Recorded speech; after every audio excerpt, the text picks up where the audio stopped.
Não entra a gravação de jeito nenhum, meu Deus.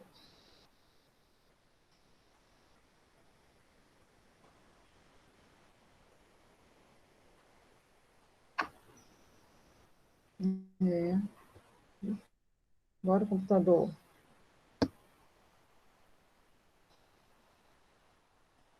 Vamos lá, gente. Vou falando e a hora que entrar a gravação, ótimo. Então, o nosso gênero textual a ser trabalhado é conto. O que é isso? Eu já falei, é uma narrativa. Alguém vai contar uma história.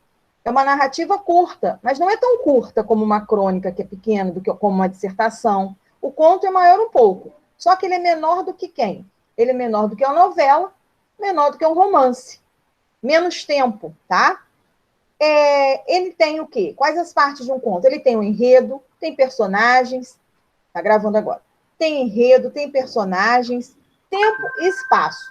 Essas são as partes de um conto, a estrutura de um conto. Então, a estrutura do conto, ela é fechada e objetiva. Então, ela não é aquela coisa ampla e, com o meu ponto de vista do lado subjetivo, ela é fechada e objetiva. Ele é formado por uma história e tem essa história, vai ter um conflito, vai ter uma problemática. Ele é dividido em três partes: introdução, desenvolvimento e clímax. Na introdução, a gente escreve o que na introdução de um conto? Nós colocamos o quê? A apresentação da ação. Nós vamos apresentar a história que será desenvolvida.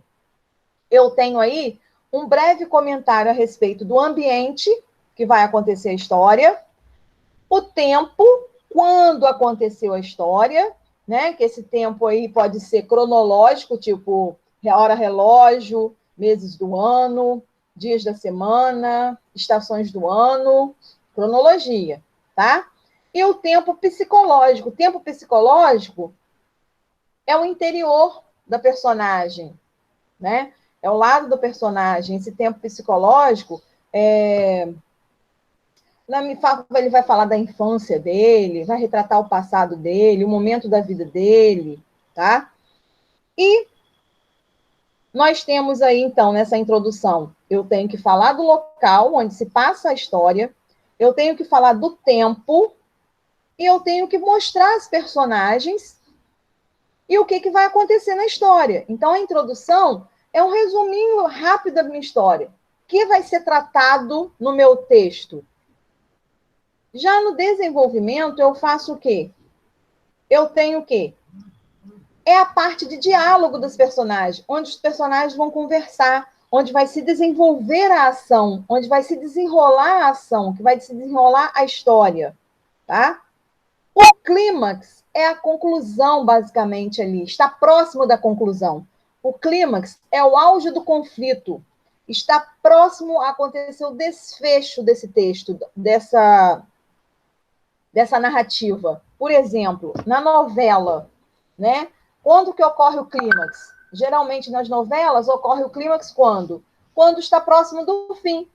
15 dias antes de terminar a novela, ou uma semana antes de terminar a novela, já vai se descobrindo quem matou aquela vítima, quem sequestrou, né? Quem extorquiu, não é isso? No finalzinho, perto de terminar a novela, não vai acontecendo esses fatos? Então, isso aí nós chamamos de clímax. É o auge do conflito.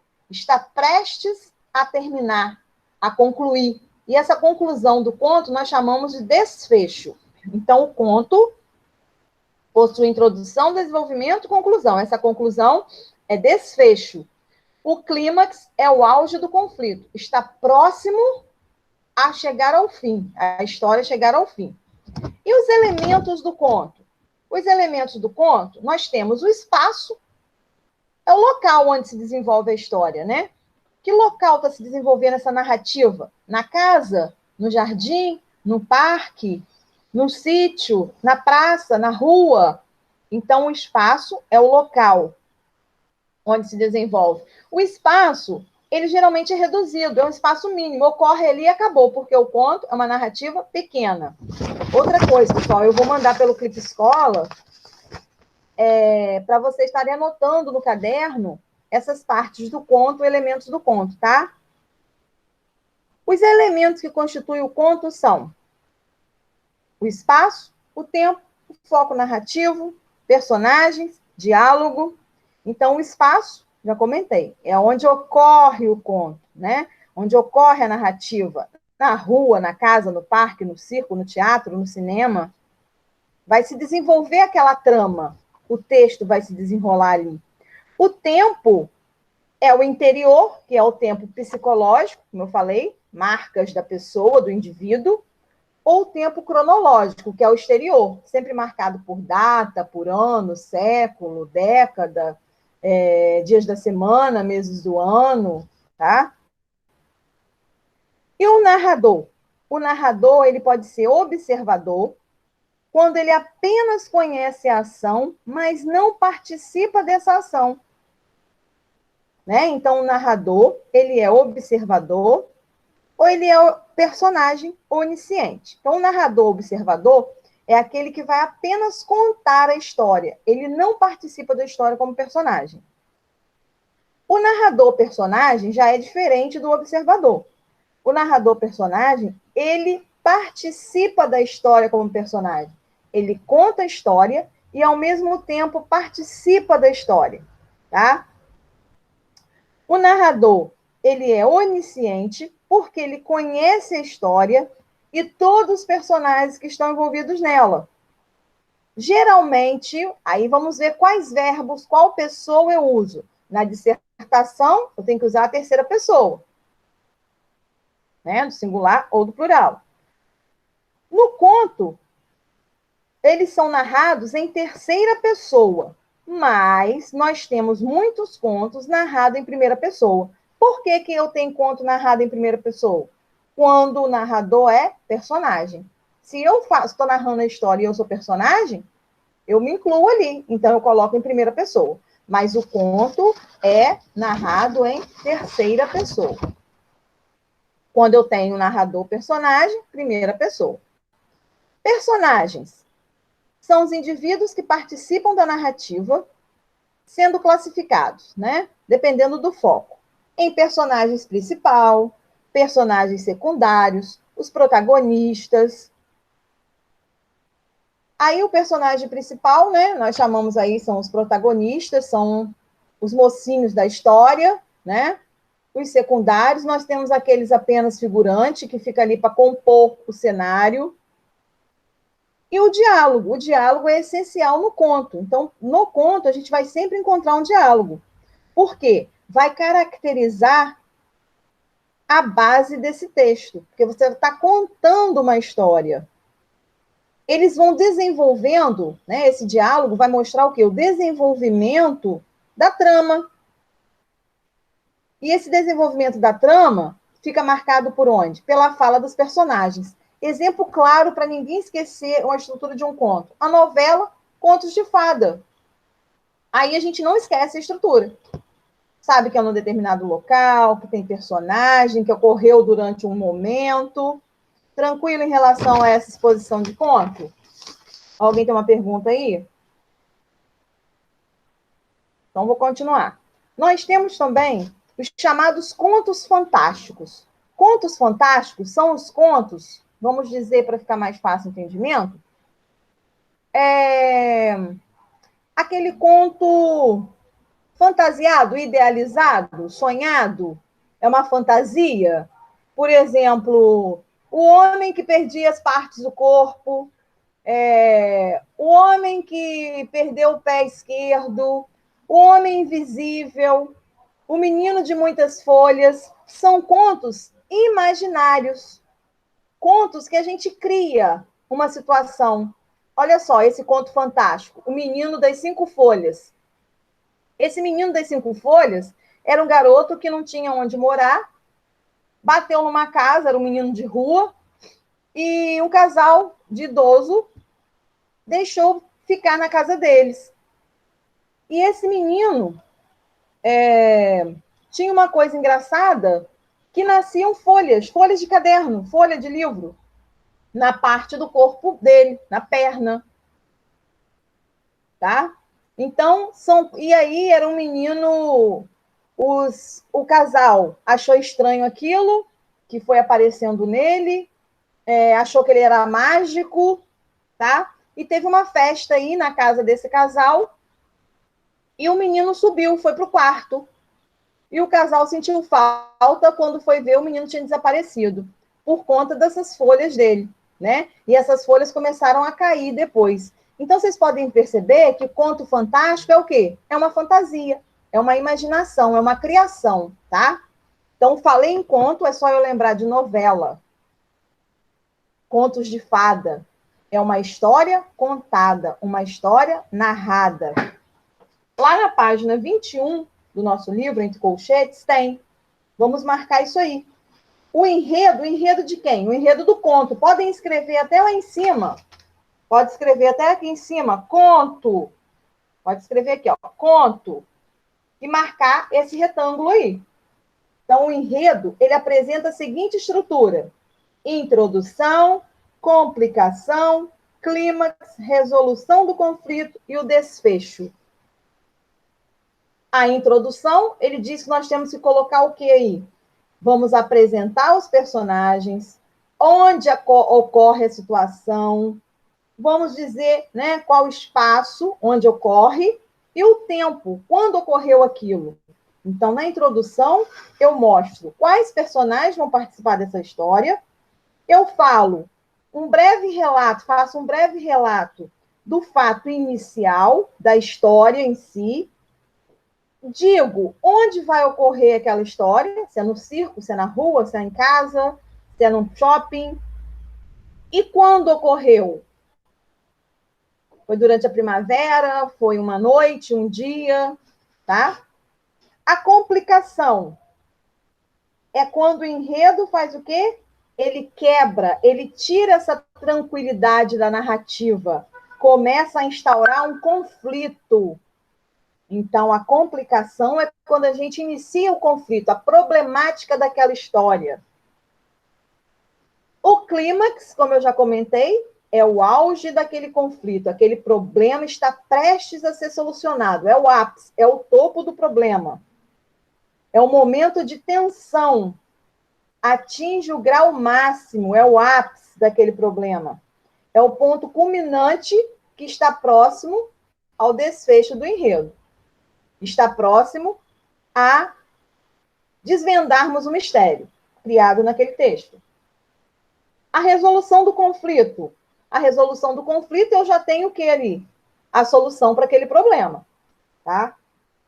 E o desfecho?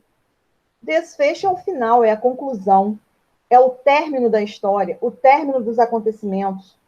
Pode ser um desfecho feliz, um desfecho trágico, um desfecho cômico, algo que vai surpreender sem ninguém esperar, e outras possibilidades, qualquer tipo de desfecho.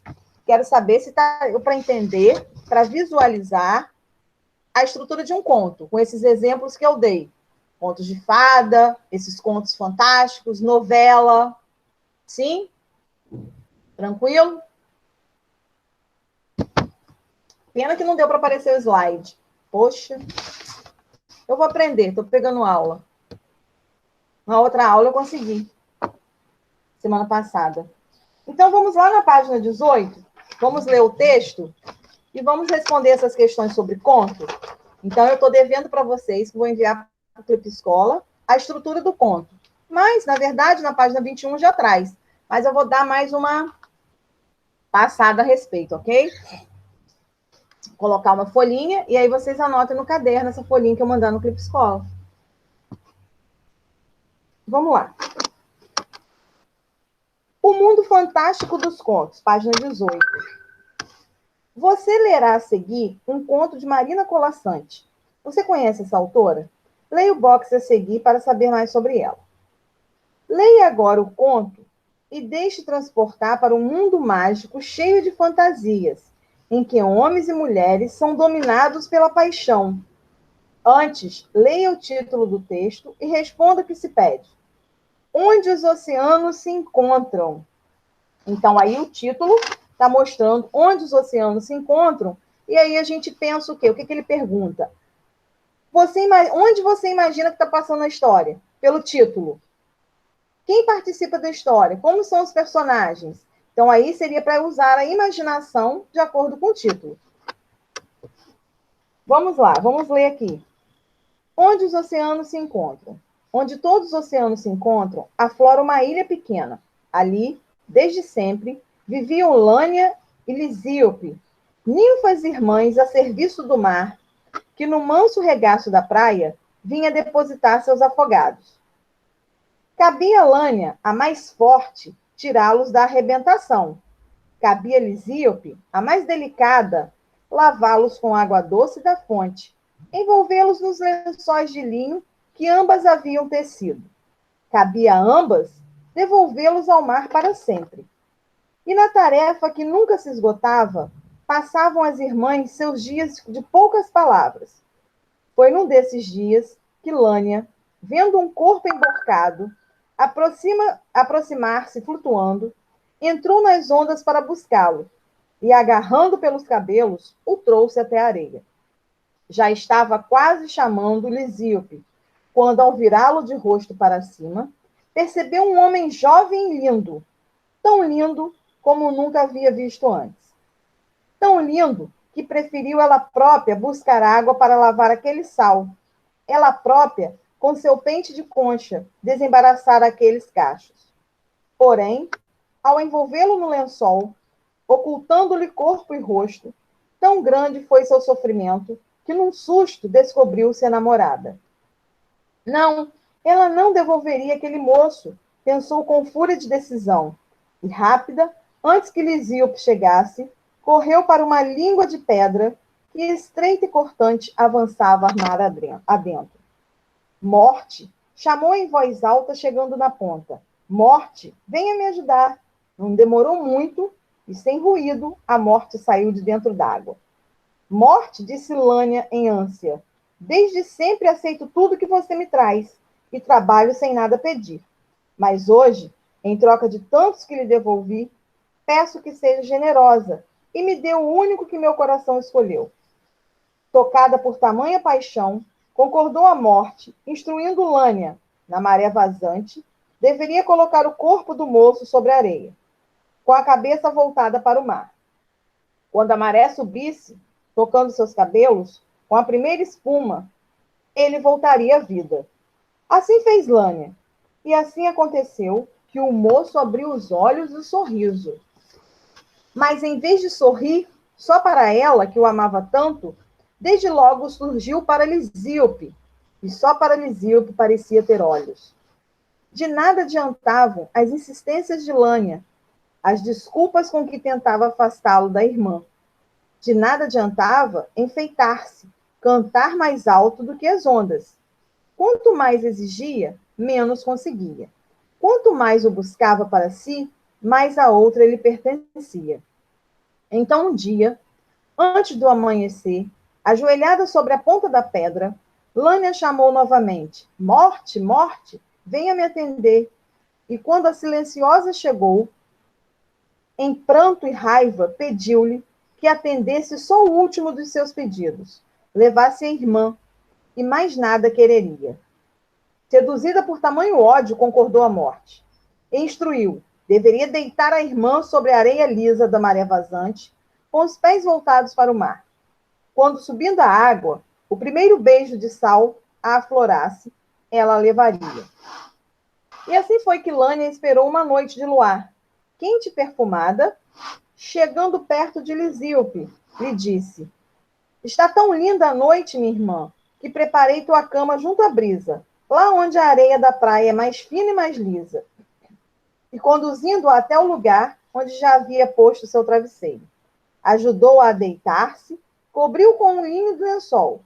Em seguida, sorrateira, esgueirou-se até uma árvore que crescia à beira da praia e subiu até o primeiro galho, escondendo-se entre as folhas. De olhos bem abertos, esperaria para ver cumprir-se a promessa. Mas a noite era longa. Na brisa vinha cheiro de jasmim. O mar apenas murmurava, e aos poucos, agarrada ao tronco, Lânia adormeceu. Dorme Lânia na árvore, dorme Lisíope perto d'água, quando um raio de luar vem despertar o moço que dorme, quase a chamá-lo fora como um todo o seu encanto. E ele se levanta e sai. E, estonteado de perfumes, caminha, vagueia lentamente pela ilha até chegar à praia e para junto a Lisíope. No sono, o rosto dela parece fazer-se ainda mais doce, boca entreaberta no sorriso. Sem ousar despertá-la, o jovem se deita ao seu lado. Depois, bem devagar, estende a mão até tocar a mão delicada que emerge do lençol. Sobe o amor no seu peito. Na noite, a maré sobe. Já era dia quando Lânia, empoleirada no galho, despertou. Luz nos olhos, procurou a claridade. Viu o travesseiro abandonado. Viu o lençol flutuando ao longe. Da irmã, nenhum vestígio. A morte fez o combinado. Pensou, descendo para correr ao encontro do moço. Mas não correu muito. Diante dos seus passos, estampada na areia, deparou-se com a forma de dois corpos deitados lado a lado. A maré já havia apagado os pés. Breve chegaria à cintura, mas na areia molhada, a marca das mãos se mantinha unida, como se à espera das ondas que subiam. Bom, esse aí é um exemplo de um conto. Então, nós temos toda a estrutura do conto aí, todas as partes do conto. Eu tenho introdução, desenvolvimento e conclusão. Na introdução, fala onde acontece esse conto, essa história, de forma rápida, fala das personagens e mostra o acontecimento. No desenvolvimento, é a parte de diálogo, é a parte dos fatos ocorridos no texto.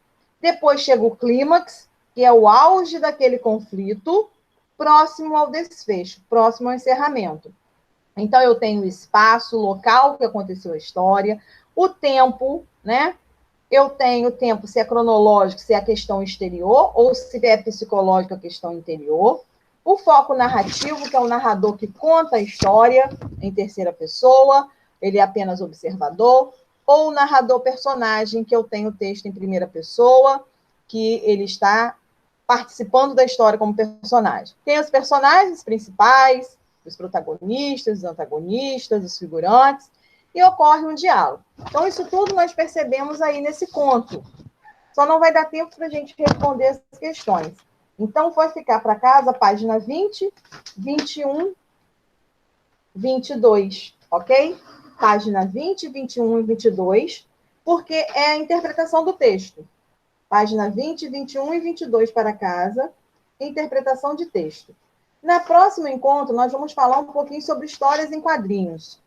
Então, eu estou devendo para vocês, vou enviar pelo Clipe Escola, basicamente, é essa folhinha aqui, tá? Que é a estrutura de um conto. Vou passar isso para vocês no Clipe Escola e vocês vão anotar essa estrutura no caderno. Mas a estrutura também está aí na página 21, onde nós marcamos aquele retângulo, ok? Alguém tem alguma pergunta? Ficou alguma coisa aí que não ficou esclarecida? Então, a gente vai encerrar. Próxima aula, então, vou corrigir as questões e vamos falar de história em quadrinho, ok? 901 fala o nome do presença e podem ir saindo, ok? Wesley. Eu vou... Wesley. Esther. Tainá. Letícia. Lucas, Quem? Tá? Adriel, Ana Carolina. João Vitor. João Vitor. Vitor Hugo, Vitor Hugo. Iago. Samara. Tamara. Iago. Arthur. Carol. João Pedro. João Letícia. Pedro.